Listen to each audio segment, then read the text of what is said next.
In this video, I'll show you how to personalize and expose bookbinding with a word or a name sewn in onto the spine of the book. I think this can make a special handmade gift or a way to customize your own book project. If you're already familiar with Coptic stitch binding, this might be easy for you since it's really just that in a different form, but if not, I will take you through all the steps so even beginners can try this. For the pages, I'll be using 24 letter size sheets. And for the covers, I'm using one of my cottagecore inspired pattern papers, which I just put up in my Zazzle shop. I got these in the felt paper type, which is a cardstock feel. And if you want to learn more about the paper, I have a whole video going through each paper type. I'm using just one sheet to make both covers and cutting all of the paper in half. I tend to like smaller books, but you can definitely make your book any size you want. Now I'm gathering the sheets in groups of 4 and folding them in half to make a signature. You can group more or less if you want to, it just depends on the thickness of your paper. For the outside signatures, I'm adding my decorative paper, so I'm actually folding 5 sheets here, and these signatures will be my front and back covers. I decided on a total of 12 signatures because it was a nice height for the letters I want to stitch. But depending on your letters or the size of your book, you might want to adjust the number of signatures to better suit your word that you plan on stitching. To start the layout of my letters, I evenly stacked all the signatures together and put them in a book press. You can also use a vise, clamps, put a heavy weight on top. You just need something to hold them all in place while you work. I made this book press, and one thing I really like about it is I can stand it up like this so I have a top view of the spine. From here, I can adjust the signatures slightly to make sure that they are flush and even. Here's some things to keep in mind as you plan the layout of your stitching. I'll be using Coptic stitch for this, and for that method, I usually like to make 4 to 6 rows toward the outside edges of the spine. I find this makes the pages more secure, but it is a personal preference. If you're only using a few letters, for example initials, you could put those in the middle and then complete the binding with more rows of stitching, or space them out to be a more even binding. You can even add shapes like a heart or a star. You can really add any linear type shape you want, as long as some of it is touching the front and back covers. That's what holds the whole book together. Some lettering styles can be tricky, so when in doubt, you can always add more rows of stitching to make a more secure book.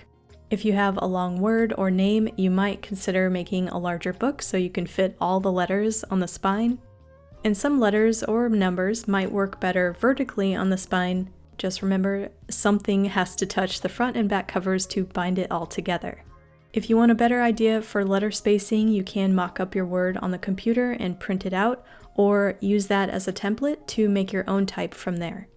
You can draw directly on the spine or make a template like I'm going to. I'm pressing scrap paper on the spine so I know what the size is, then sketching out my word in the letter spacing that I want. I want to transfer this onto the spine, and to do that I'm making basically a graphite paper. So just rubbing pencil on the back and then going over the letters so the pencil transfers lightly onto the paper and I can erase any areas. Then I'm going back in to make it easy for myself to know where to punch the holes, and I'm using a white pen since the cover is kind of busy and hard to see, and going over the letters just to make it more defined.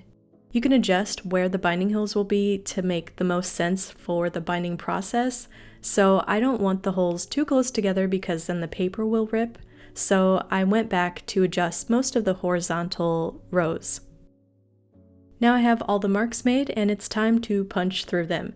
I'm using an awl to do this and folding out the signature so it's flat and piercing through those marks that I made. And it's very important to keep all of the signatures in the same order as you mark them.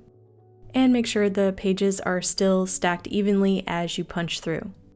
Most of the pencil marks will get covered up by the thread, but if there are any that are too noticeable, you can go ahead and erase them.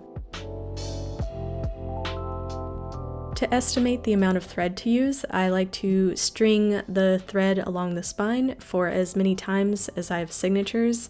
And this usually gives me more than enough thread than I need, so I don't run out.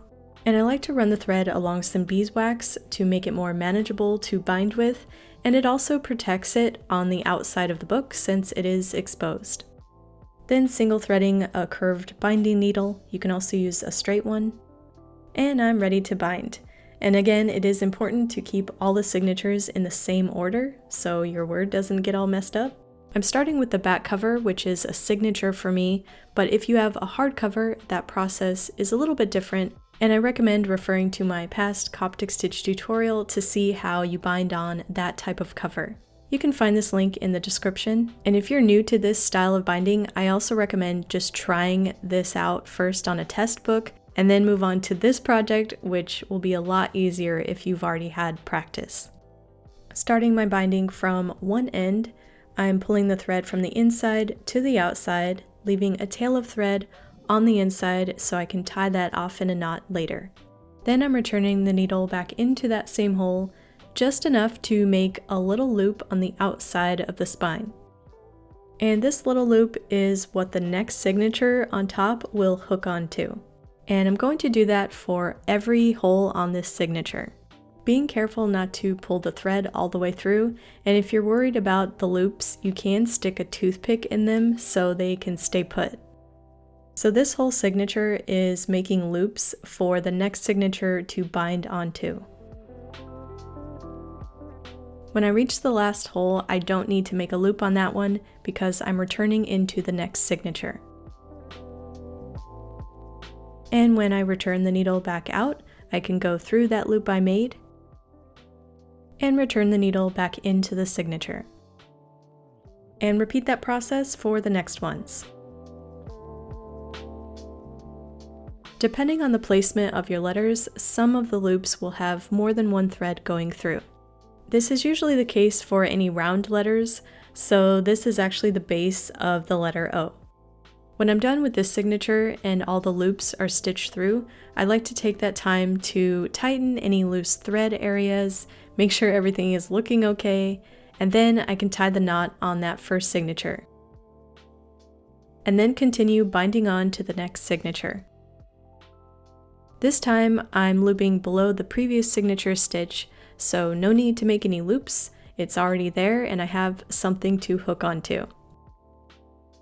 Repeating that on all the holes on this signature, and it's at this point very similar to just a typical Coptic stitch book.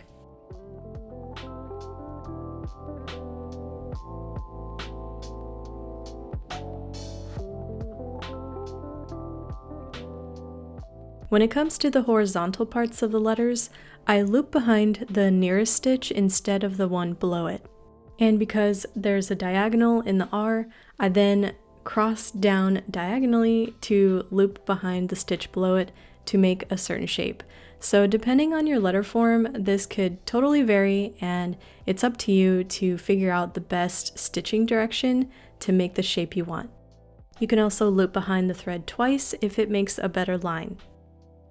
Some parts, like on this W, will need to go behind 2 stitches to make a peak shape, and you can improvise if you run into a situation where there's not enough binding holes. You can pierce through with an awl while you're binding your book if it makes more sense for your shapes.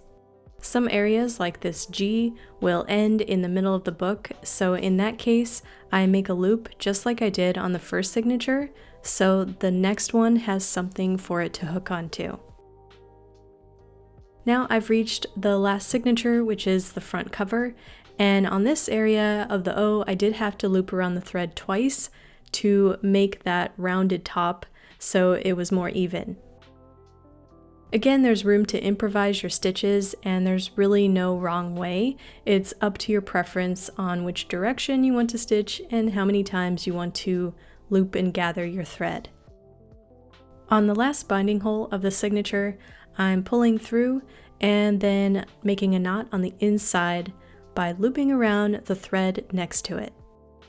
I tuck the excess thread underneath so it lays more flat and then trim it off. Coptic stitch, or any variation of it in bookbinding, usually lets your whole book open completely flat, which is nice when you're writing or sketching. And maybe you already guessed this, but I chose the word grow because there's wildflowers on the cover, so I thought it went well with the whole theme. Let me know what word or name you would bind into a book in the comments below. Give this video a thumbs up if you found it helpful, and if you try this, I would love to see your books. Share them with me on my social links. If you made it this far, thanks for watching, and a big thanks to my studio support patrons and members. If you're interested in supporting my channel to help me make more in-depth bookbinding and other related videos, go check out the links below. While you're down there, hit the subscribe, hit the bell if you haven't already to get notified, and I will see you guys in the next one. Bye!